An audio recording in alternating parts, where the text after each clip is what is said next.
literally punching thin air and then sort of being hit by punches. Your mother and I have something to tell you. We have a family disease. It makes you vulnerable to certain cravings. You're a vampire. We all are. Is this a metaphor? Firstly, congratulations on the film, The Radleys. I thought it was great, really fun, dark, comic, all of the good stuff. I'm curious, in your own words, where do you think The Radleys fits in the world of vampire films and TV shows? Well, I think vampire films can be anything, can't they? You know, we've seen it. You know, whether it's a traditional Dracula or, you know, Only Lovers Left Alive, Jim Jarmusch's film, or Lost Boys. You know, they're all, which is sort of my generation, which I grew up on. They're all very different, and this is what I loved about this particular film and Matt's book is that it's really it's almost like Modern Family. It's a interesting, quirky, but also very normal family living a dead-end sort of suburban existence. You don't quite know why everyone's so grumpy and pale and pasty. And then you realise why, because Mum and Dad have moved the family out here to be essentially in the vampire programme. You realise they're actually a family of vampires. And then all hell breaks loose when an event happens, and then we get into the sort of chaos and carnage of introducing vampirism back into their life, which the mum and dad have tried so long to avoid. And you obviously play two characters, Peter and Will. Was that a new thing for you, or and was it sort of like a bucket list for every actor to be able to play twins like this?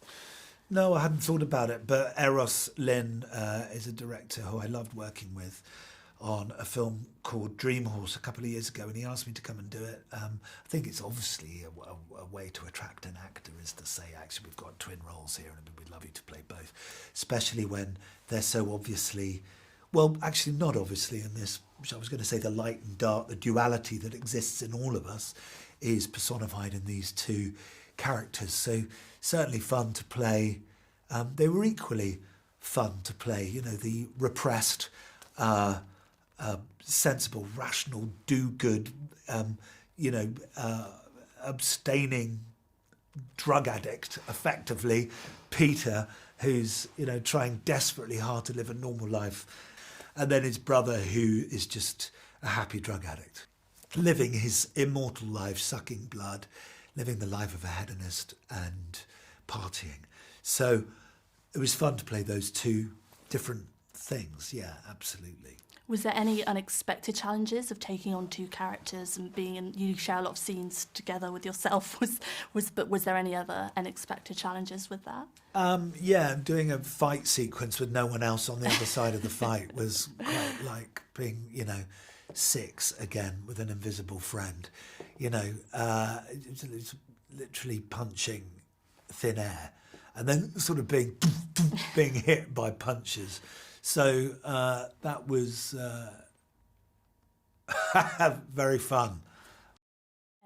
And one thing I'll admit I didn't know about you before I started researching for this is that you're a musician as well, and you wrote an original song for the Radleys. Tell me a bit about how you decided to marry those two worlds. I didn't have to marry them in particular. I sat down, I wrote this song independently of the film, and I just offered it to Kiefer Scientia, the composer, and he loved it. And then he produced what's essentially an electronic version of the song that I wrote. So it was a collaboration with him, and he's ended up sort of producing this fantastic sort of banging, high octane dance track, electronic dance track that I would not have written myself in that style. Mine was a more sort of bluesy version of it. So I loved what he did with it, and yeah, I'm thrilled that, you know, everyone wanted to put it on the soundtrack, so it will go out with the soundtrack.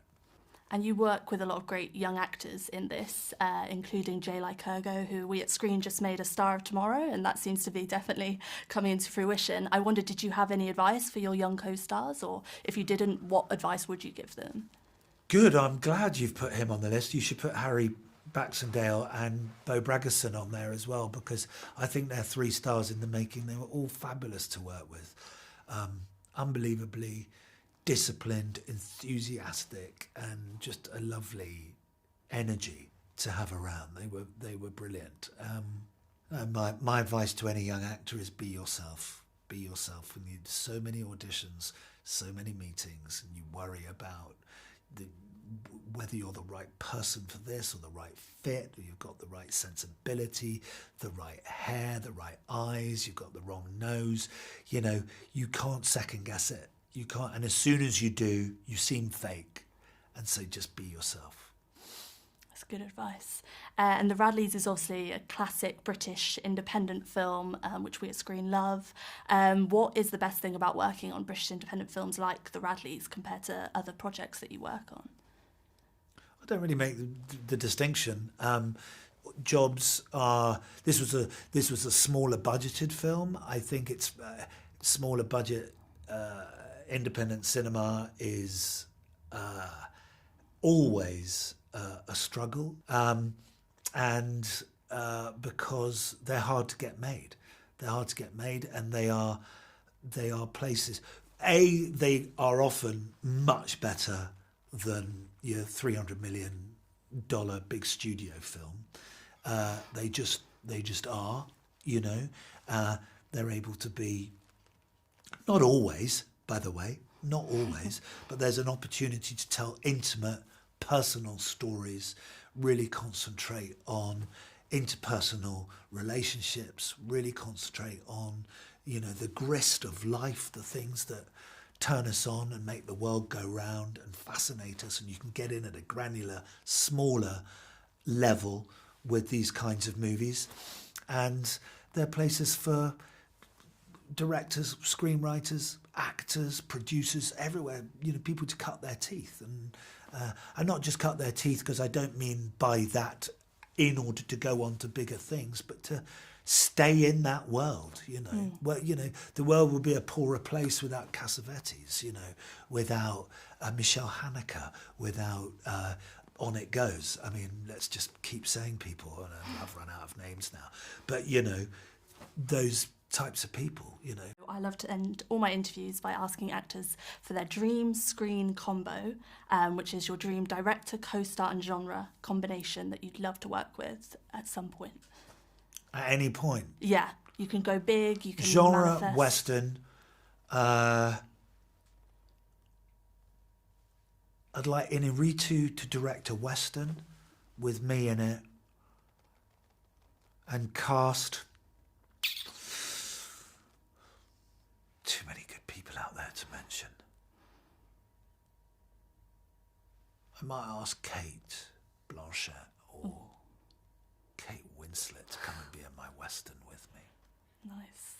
That's a good one. I look forward to seeing that someday. Sounds good, doesn't it? Yeah. I could really see that. Let's make it. Yeah. Let's make it happen. Thank you so much for talking to me, Damian, and I can't wait for everyone to see The Radleys. Thank you very much.